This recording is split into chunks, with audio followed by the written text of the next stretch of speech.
What is happening in the world of marijuana?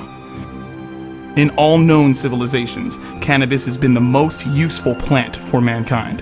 You can make paper out of it, that you can make cloth out of it, you can make cord out of it, you can make oil, you can make medicine. You can make food out of hemp seed oil, you can burn it in a lamp, you can make rope. Used since ancient times to fight malaria, rheumatisms, menstrual pain, epilepsy, gastritis, anorexia, typhus, and dozens of other diseases, cannabis has been called one of the most valuable medicines by Queen Victoria's personal physician.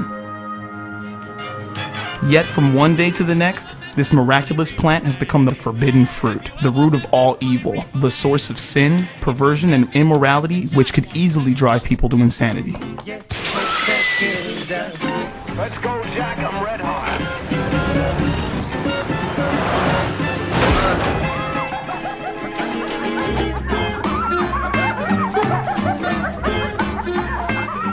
What was really behind the sudden, overwhelming, and unstoppable demonization of marijuana? Who was Ari Anslinger, the man who had marijuana prohibited all over the world, and who was financing him from behind the scenes?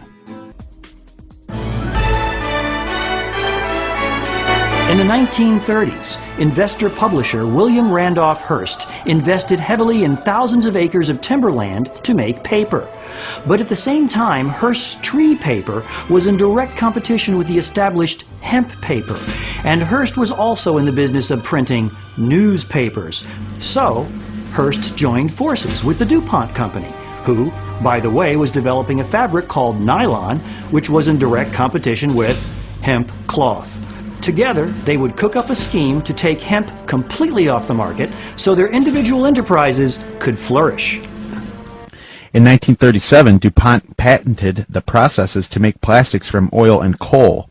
DuPont's annual report urged stockholders to invest in its new petrochemical division. Synthetics such as plastics, cellophane, celluloid, methanol, nylon, rayon, Dacron, etc. can now be made from oil. Natural hemp industrialization would have ruined over 80% of DuPont's business. Andrew Mellon became Hoover's Secretary of the Treasury and DuPont's primary investor. He appointed his future nephew-in-law, Harry J. Anslinger, to head the Federal Bureau of Narcotics and Dangerous Drugs. While the DuPont Company relentlessly lobbied Washington with clever propaganda, Hearst began a racist smear campaign printed in his many newspapers to convince common Americans that hemp, or marijuana, was an evil drug.